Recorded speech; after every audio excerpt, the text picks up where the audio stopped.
Et coucou des Caraïbes, j'espère que tu vas bien. Alors installe-toi tranquillement avec ton thé, ton café, ton petit apéro si c'est déjà l'heure chez toi. Aujourd'hui, j'avais envie de te parler d'un sujet qui fait toujours réagir et je vais probablement en déranger quelques-uns. Mais c'est pas grave parce que je préfère déranger avec la vérité plutôt que rassurer avec un mensonge. J'ai une première question pour toi. Combien de personnes connais-tu qui disent j'ai besoin d'un complément de revenu et qui, quelques secondes plus tard, répondent ah non, hein, si c'est du MLM, ça ne m'intéresse pas. Tu vois le paradoxe? On cherche une solution, mais on refuse de regarder une solution avant même de savoir ce qu'elle est. Et aujourd'hui, comme d'habitude, c'est pas un live pour convaincre tout le monde, bien au contraire. Allez, pour ceux qui ne me connaissent pas encore, moi c'est Sylviane, je travaille dans le MLM depuis maintenant presque 7 ans pour la même compagnie et je peux te dire que j'en ai entendu des tonnes et des tonnes d'excuses de ce type. Mais à chaque fois que je pose la question de pourquoi pas le MLM, qu'est-ce qui est mauvais dans cette industrie qui te fait avoir cette opposition avant même de savoir de quoi elle retourne? Pour ma part, je n'ai jamais eu aucune réponse. Alors si tu peux répondre, j'adorerais. Pour ma part, j'ai choisi cette option car elle me permet d'avoir ma liberté géographique et temporelle et parce qu'elle m'a permis de réaliser un de mes rêves qui est celui de m'installer dans les Caraïbes. Et surtout, parce qu'elle me permet de travailler à mon rythme en fonction de mes contraintes sur la construction de ma liberté financière, mais pas que financière, mais en tout cas celle qui me permettra une retraite sereine et sans obstacle financier. J'ai choisi un domaine qui me guide depuis des années, celui du voyage. Depuis toute petite, depuis aussi loin que je me souviens, le voyage a toujours été quelque chose qui m'anime, plus que m'anime, qui est au creux de mon bide, je devrais dire. Aujourd'hui, grâce au partenariat que j'ai mis en place avec cette compagnie, pour ne pas la nommer Travorium, je peux allier plusieurs de mes passions. Ma passion pour le voyage, ma passion pour la transmission et l'accompagnement, ma passion pour la liberté, ma passion pour l'organisation et ma passion pour la création de contenu. Ça m'a permis d'en faire un style de vie. Pourquoi je partage avec toi aujourd'hui? C'est parce que je suis convaincue qu'on n'est pas sur Terre pour subir notre vie et passer nos meilleures années à payer des factures et à survivre. Je trouve, peut-être à tort, mais je trouve que ce serait presque criminel si je ne partageais pas au plus grand nombre cette opportunité que j'ai entre les mains, qui est plus qu'un bijou, qui est accessible à tout le monde, mais bien sûr qui n'est pas faite pour tout le monde. Si tu fais partie des gens qui cherchent un complément de revenu, que tu veux préparer ta retraite, que tu refuses que l'inflation décide de ta vie, que tu es prêt ou prête à apprendre et que tu acceptes que ton avenir dépende surtout de tes décisions et pas d'un hypothétique c'était écrit, alors tu es au très bon endroit.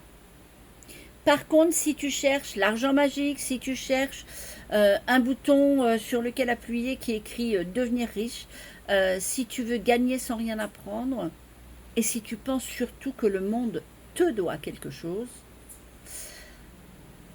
arrête de regarder ce live, tu vas perdre ton temps et en plus, tu vas pas aimer parce que c'est pas du tout ce dont je parle et ce que je propose. Allez, revenons à nos moutons. Pourquoi, d'après toi, tant de gens disent si c'est du MLM, ça ne m'intéresse pas? Est-ce que c'est parce qu'on ne connaît pas? Est-ce que c'est parce qu'on répète ce qu'on a entendu? Est-ce que c'est parce qu'on connaît quelqu'un qui connaît quelqu'un qui connaît quelqu'un? Donc ça voudrait dire qu'on construit une opinion sur des histoires. D'ailleurs, combien parmi les personnes qui me regardent ont déjà dit cette phrase? Chaque fois qu'on me l'a dit, cette phrase, et à chaque fois qu'on me demande, je cherche un complément de revenu, je réponds, j'écoute, je pose des questions, et puis arrive ce fameux si c'est du MLM, je ne veux même pas en entendre parler. Et là, je ne peux pas m'empêcher de sourire parce que je me dis, cette personne a besoin d'une solution, a besoin de résoudre un problème qui est le manque d'argent, et elle refuse la solution que je lui propose avant même de savoir de quoi il en est, de quoi elle retourne. Alors, si je peux te donner un conseil, si je peux me permettre de donner un conseil, ne prends jamais une décision sur un préjugé. Préjugé, oh c'est dur à dire ça. Ne prends jamais une décision sur un préjugé. Prends-la sur des faits réels, sur des analyses et sur des conclusions que tu as faites toi-même. Pas que tu as entendu, pas qu'on t'a dit dans le creux de l'oreille, mais que tu as fait toi-même. J'ai envie de dire ce qui serait super intéressant au lieu de demander est-ce que c'est du MLM? Parce que si c'est du MLM, ça ne m'intéresse pas. Commence plutôt à demander est-ce que tu me proposes quelque chose avec une compagnie légale? Est-ce que l'entreprise, la compagnie avec laquelle je vais travailler existe depuis longtemps? Est-ce qu'il y a un vrai produit ou un vrai service? Est-ce que les clients peuvent acheter sans devenir partenaire? Est-ce que je suis obligée de recruter pour pouvoir me générer un revenu? Pour pouvoir profiter des services? Est-ce qu'il y a une formation? Est-ce qu'on m'accompagne et qui va m'accompagner? Comment? Est-ce que c'est payant? Combien ça coûte? Là, ce sont des vraies questions. D'ailleurs, toi qui me regardes, s'il y a une de ces questions qui te paraît super importante, j'aimerais bien que tu me la mettes dans les commentaires. Je ne pense pas que le MLS fasse peur en lui-même. Ce qui fait peur, c'est plus de devenir entrepreneur. Parce que quand on est salarié, c'est facile. On suit des tâches qu'on nous a données. On échange du temps contre de l'argent. Par contre, devenir entrepreneur, c'est prendre ses propres décisions. C'est sortir de sa zone de confort. C'est accepter de se former pour pouvoir gagner en expertise. C'est accepter d'apprendre peut-être de quelqu'un de plus jeune ou de quelqu'un de plus expérimenté dans tous les cas. C'est être responsable de ses propres actions et de ses propres décisions. Et ça, tout le monde ne veut pas le faire. Je vais te parler un petit peu de moi. Quand j'ai connu le MLM il y a 7 ans, je n'y connaissais rien. Pour moi, c'était juste un mot. Je ne savais pas ce que marketing de réseau, marketing relationnel, MLM pouvait vouloir dire. Pour moi, déjà, c'était 3 choses différentes. Je ne voyais même pas comment ça se passait. Je me disais que ça devait être quelque chose qui travaillait sur les réseaux sociaux ou en tout cas sur l'Internet, jusqu'à avoir une discussion avec une personne qui m'expliquait qu'en fait, c'était juste proposer un produit, un service à des personnes qu'on connaissait parce que ce produit, ce service, on y croyait, on l'avait utilisé. Ou en tout cas, on voulait vraiment le recommander parce qu'il avait une valeur qui nous importait. En fait, faire du bouche à oreille, tout simplement. La seule différence, c'était que celui-là, il était rémunéré. À ce moment-là, j'ai réalisé que quelques années plus tôt, eh bien, j'avais déjà fait du MLM, puisque j'avais à une époque, quand j'étais en Angleterre, j'étais partenaire Bitterware. Alors pour ceux qui ont près de 60 ans, ça correspondait au niveau de ce qu'il y avait à l'intérieur du catalogue Bitterware, au niveau des produits proposés par Bitterware. C'était à peu près Vitrine Magique qu'il y avait à l'époque en France. La seule différence, c'est que Vitrine Magique, on recevait les catalogues, et puis on commandait ou on ne commandait pas comme n'importe quel autre catalogue. Là, on ne recevait pas les catalogues, en fait, c'était des personnes comme toi et moi qui avions un quartier, un territoire à couvrir. On allait distribuer les catalogues aux gens. Alors, souvent, on frappait à la porte pour leur donner le catalogue en leur disant « Je repasserai dans 3 jours, prenez le temps de regarder. S'il y a des produits qui vous intéressent, n'hésitez pas à les mettre sur le bon de commande et préparer votre paiement. Je repasserai tel jour à telle heure pour récupérer votre commande. Entre-temps, si vous avez besoin, vous avez mon numéro de téléphone. Si vous voulez une précision sur un produit qu'il y a dans le catalogue, appelez-moi, je vous renseignerai pour que vous puissiez faire votre commande correctement. » Donc, c'était déjà à l'époque du MLM, puisque j'avais déjà un portefeuille client que je fidélisais ou pas. Et en fait, ça, je ne le savais pas. Alors aujourd'hui, c'est sûr que j'ai envie de dire, le marketing de réseau est devenu beaucoup plus simple puisqu'il permet d'utiliser les réseaux sociaux, il permet d'utiliser l'Internet et au lieu de toucher juste un quartier, je bois un coup, au lieu de toucher juste un quartier, il te permet de toucher des millions de personnes à travers le monde qui sont sur les réseaux sociaux. Moi, j'ai accepté de regarder cette opportunité quand on me l'a proposée.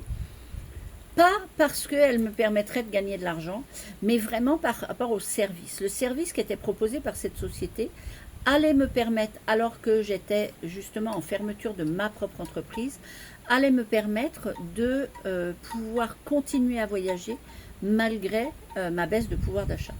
Et ça, pour moi, c'était super important. J'ai d'ailleurs commencé par utiliser les services. J'ai réservé un hôtel, j'ai fait une économie, j'ai réservé un deuxième hôtel, j'ai fait une économie. On est parti une semaine en vacances, on a fait des économies, on a fait des activités, on a pris des activités, on a fait des économies. Bref, quand j'ai vu ce que ça m'apportait, je me suis dit c'est extraordinaire. Et puis sont arrivés les premiers World Tours. Alors les World Tours, c'est des séjours organisés par la société pour ses membres, où on se retrouve entre membres à des dates précises dans des lieux extraordinaires, souvent des palaces. Au départ, je me disais palace pas trop, mais en fait, à partir du moment où j'ai commencé à goûter, je peux te dire que j'aime bien. Et puis c'est pas ça, c'est surtout que ça permet de retrouver d'autres gens qui partagent la même passion. Et puis en discutant avec les gens, on a parlé justement sur le fait de recommander et le fait de pouvoir être payé en recommandant. Et je me suis dit, mais en fait, c'est pas mal. Ça permet un sacré complément de revenus. Et puis ça permet d'une vision beaucoup plus grande qui est un développement d'entreprise permettant d'obtenir sa liberté, puisque on peut faire ça d'où on veut, quand on veut, comme on veut, avec qui on veut, et aller chercher le montant de revenus qui nous intéresse. Donc, au départ, c'était pas du tout pour l'argent. Et puis après, je me suis dit, c'est pas mal. Mais en plus de tout ça, au fur et à mesure de ces années, alors bien sûr, ça m'a permis, je suis à 40 000 euros d'économie sur mes voyages, mais ça m'a surtout permis de pouvoir rencontrer des gens extraordinaires. J'ai rencontré entre autres 2 personnes extraordinaires avec lesquelles je travaille de façon régulière et avec lesquelles on a monté notre groupe des drôles de dames, qui sont Céline et Magdalena. Je travaille avec elles parce que on a eu l'occasion de se rencontrer de façon virtuelle. Et puis on a commencé à travailler ensemble. Et puis il y a eu un déclic. On s'est dit, punaise, c'est super intéressant. On a une complémentarité qui nous permet de monter des projets chouettes. Et du coup, bah voilà, on est parti là-dedans. Donc ça permet de créer des relations, qu'elles soient professionnelles. Alors nous, elle a démarré par une relation professionnelle. Au jour d'aujourd'hui, elle a dépassé la relation professionnelle. Ça m'a permis aussi, sur un plan plus personnel, de pouvoir améliorer la confiance en moi, de pouvoir gagner en compétences sur un domaine que je ne connaissais pas forcément. Et puis, comme je te le disais au départ, ça m'a surtout permis de pouvoir me créer ma liberté. En général, quand on dit aux gens, oui, tu vas rejoindre ce projet, mais tu sais, c'est peut-être une arnaque, c'est peut-être ceci, tu risques gros, tu risques ceci, tu risques cela. Donc on parle souvent du risque de rejoindre un projet, mais on ne parle jamais du risque de rien faire. Parce que dans 5 ans, les prix auront augmenté, les retraites sûrement pas. Le coût de la vie sera toujours plus haut, ton salaire sûrement pas. Et toi, tu auras fait quoi? Rien. Ou alors, tu auras décidé de dire oui à une opportunité et tu auras commencé à construire une deuxième source de revenus qui te permet de sortir la tête de l'eau. Dis-moi d'ailleurs, toi qui me regardes, si rien ne change dans ta vie pendant les 5 prochaines années, est-ce que tu seras vraiment satisfait ou satisfaite? Je te laisse répondre et comme toujours, quand tu réponds dans mes lives, si tu peux mettre la question à laquelle ça se rapporte, c'est super. Allez, 3 petits mini-conseils par rapport à ce que je viens de dire. Ne critique jamais une industrie que tu n'as jamais étudiée, dont tu ne connais rien. Apprends, renseigne-toi, instruis-toi avant de juger. Et ne demande jamais est-ce que ça marche. Demande-toi plutôt est-ce que je suis prêt ou prête à faire ce qu'il faut pour que ça marche. Tiens d'ailleurs, je suis curieuse. Dis-moi en commentaire quelle est la plus grande peur concernant le MLM qui est la tienne. Alors, je ne jugerai aucune réponse. Je veux juste un échange, je veux juste discuter, parce que c'est aussi comme ça qu'on apprend. La vérité, c'est pas que le MLM n'est pas fait pour tout le monde. La vérité, c'est que beaucoup de gens refusent une opportunité avant même de l'avoir comprise. Puis passent les 5 prochaines années à se plaindre que rien ne change. Tu n'es pas obligé de rejoindre mon équipe, mais tu dois au moins une chose à toi. Arrêter de laisser tes préjugés décider à ta place pour ton avenir. En fait, si tu dois retenir une seule chose de ce live, retiens ceci, le plus grand changement commence souvent par une conversation qu'on hésitait à avoir. J'ai plein d'exemples de choses, dont un exemple justement dans notre groupe très proche des drôles de dames, où la première fois que Céline a rencontré Magdalena dans un boulot, dans un MLM d'ailleurs, enfin c'était un VDI, elle n'a jamais osé lui adresser la parole parce que elle se disait que peut-être qu'elle n'était pas assez bien pour elle. Et peut-être que si elle lui avait adressé la parole beaucoup plus tôt, eh bien, elles auraient pu commencer à travailler beaucoup plus tôt ensemble et à développer un projet qui aujourd'hui serait immense et les aurait peut-être menées là où elles souhaitent aller. Bon, ce serait dommage pour moi parce que peut-être que du coup, je ne les aurais pas rencontrées. Mais on ne peut pas changer le passé, on ne peut pas non plus revenir sur les situations. Par contre, on peut changer sa façon de réagir aux situations. Moi, je cherche des personnes à accompagner, pour démarrer l'aventure à mes côtés, pour continuer l'aventure à mes côtés, qui sont prêtes à regarder les choses autrement. Des personnes qui veulent prendre leur contrôle de leur avenir, des personnes qui comprennent que personne ne va venir construire leur liberté à leur place. Alors, si c'est ton cas, eh bien, écris simplement info en commentaire ou en message privé. On discutera tranquillement, sans pression, sans engagement, juste pour voir si ce que je fais aujourd'hui peut te correspondre et peut répondre à ce que tu cherches. Parce que je montre simplement une autre façon de construire sa liberté. Si ça ne t'a pas parlé directement, peut-être que ça va parler à quelqu'un de ton entourage. Alors n'hésite pas à partager ce live autour de toi ou à taguer les gens pour qu'ils viennent le voir ici. En tout cas, merci d'être resté jusque-là et puis je te dis à la semaine prochaine ou à très bientôt pour un autre live.